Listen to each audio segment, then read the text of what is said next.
Bonsoir tout le monde, j'espère que vous allez bien. Ici Stéphanie Marie pour le jour 4 du défi Conscience et Évolution pour le défi que j'avais lancé pour célébrer la naissance de l'Académie Conscience et Évolution que je crée et qui existe et qui accueillera sa première formation en février 2022. Euh, alors, ce défi, juste petit rappel rapide, c'est un défi que vous pouvez rejoindre quand vous voulez.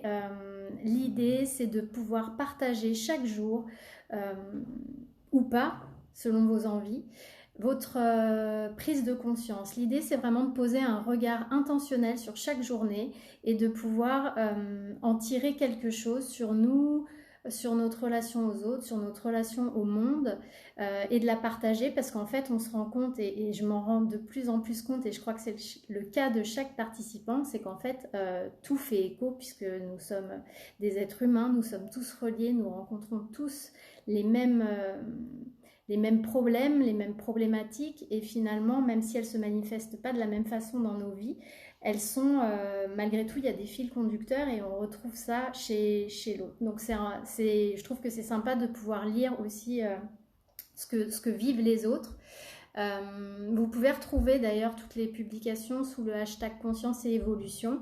Et si vous souhaitez participer, eh ben vous déposez chaque jour, ou en tout cas quand vous en avez envie, une prise de conscience en essayant, je voulais aussi inviter les participants à faire ça, c'est-à-dire d'essayer d'expliquer ce qui a déclenché cette prise de conscience et pas juste de la déposer, parce que juste la déposer, bah, les gens qui lisent le post en fait ne peuvent pas comprendre d'où ça vient et ça peut pas leur faire écho à eux.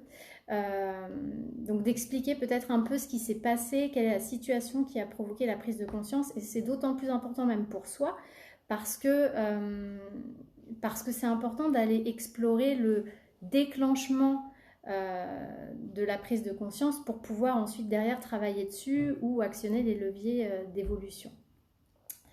Voilà, et donc vous pouvez nous rejoindre pour pouvoir participer, si vous le souhaitez, au tirage au sort. Vous retrouverez les modalités dans le post de démarrage du défi sur mon profil, quelque part un petit peu plus bas. Voilà.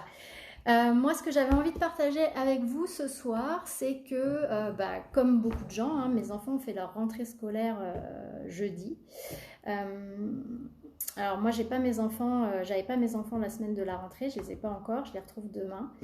Mais je les ai vus le jour de la rentrée, ils sont passés, et mes enfants sont en troisième. J'ai des jumeaux. Et donc, mes enfants sont passés après le collège et m'ont raconté un peu leur journée et dans les classes dans lesquelles ils étaient, etc. Et en fait, je me suis aperçue que un de mes garçons, puisqu'ils ne sont pas dans la même classe, un de mes garçons était dans une classe, euh, j'allais dire un peu spécifique, dans le sens où c'est une classe alors qui porte un gros projet théâtre autour d'une thématique historique, ce qui est juste génial.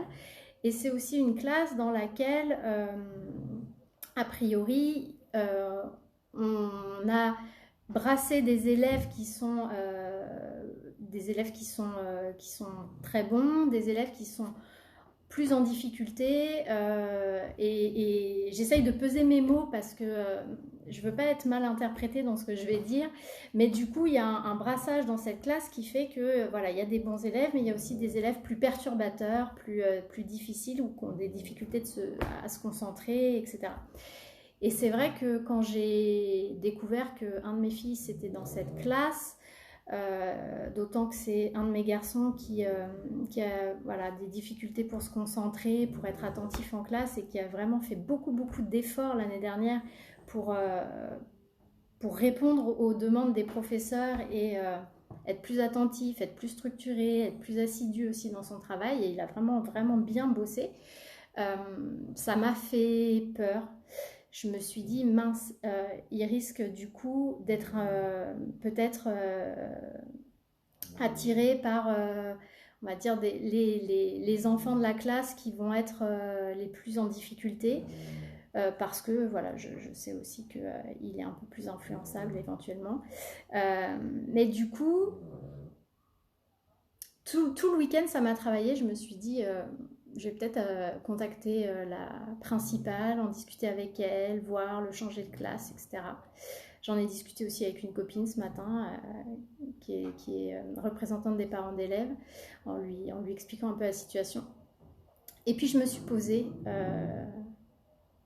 En fait, si vous voulez, pendant tout le week-end, ça a tourné dans ma tête comme un vélo avec faut que je fasse quelque chose. Puis tout de suite, mon mental m'a envoyé toutes mes peurs. Et si du coup il se retrouve avec des mauvaises fréquentations, et si du coup il fait des bêtises, et si du coup il travaille plus, et s'il n'a pas son brevet, etc., etc. Et puis donc je me suis posée parce que c'est important de se recentrer dans ces cas-là pour justement calmer le mental. Donc je me suis posée, j'ai fermé les yeux, j'ai respiré, je me suis connectée à la situation et à ce que j'étais en train de ressentir. Et puis je me suis connectée à une partie de moi qui est plus en conscience, qui a une vue plus globale des choses, et puis qui est plus dans j'allais dire dans l'amour aussi.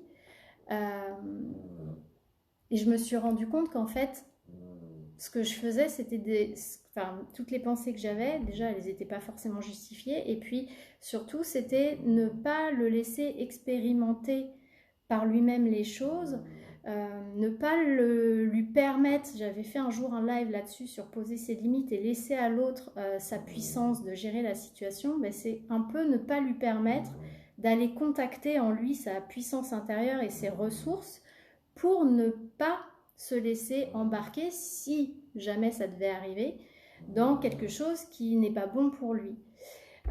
Et je me suis dit finalement, quelque part, en voulant les protéger, parfois, on ne les laisse pas développer leurs propres ressources. Et notre rôle, finalement, c'est surtout d'être là, d'être présent, de pouvoir cadrer, de pouvoir envelopper et soutenir aussi quand il y a un problème. Mais là, je me dis, ils ont quand même bientôt 15 ans. Maintenant, il faut qu'ils apprennent en fait à gérer ces situations-là tout seuls. Donc du coup, je vais laisser faire, je vais être vigilante et je vais le laisser prendre ses ressources, sa puissance pour être juste et faire ce qui est bon pour lui, pour avoir confiance en fait en sa capacité à travailler, à rester concentré, peut-être même à porter le groupe en proposant des visios pour travailler ensemble, etc. Parce qu'il avait demandé à être dans la classe d'un de ses copains avec qui il travaillait beaucoup en visio et ça l'aidait beaucoup. Bah, peut-être que là, c'est lui qui va porter ça, ce projet-là de travailler en visio le soir, etc. Et ça va en plus lui faire prendre confiance en lui. Donc voilà, c'était ma prise de conscience du jour.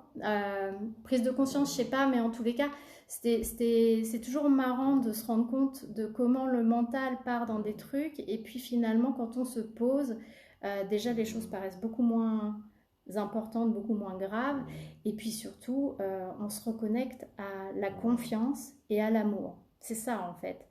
Et en se reconnectant à la confiance et à l'amour, je me suis reconnectée à la confiance que j'ai en mon fils et à l'amour que j'ai pour lui et donc de le laisser gérer cette situation et moi de juste être là s'il y a besoin et de regarder et de cadrer s'il y a besoin de cadrer.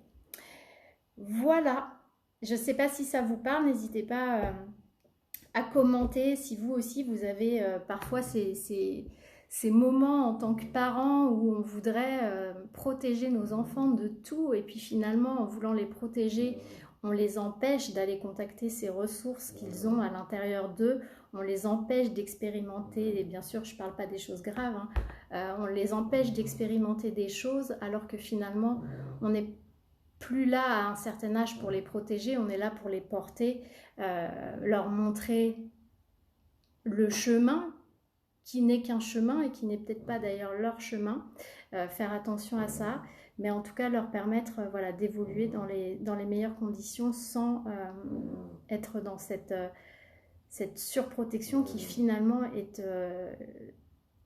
la réponse à un besoin de contrôle. Voilà, je vous laisse là-dessus. Je vous souhaite une belle fin de journée et puis je vous dis à demain pour un nouveau live pour ce défi conscience et évolution. Bonne soirée!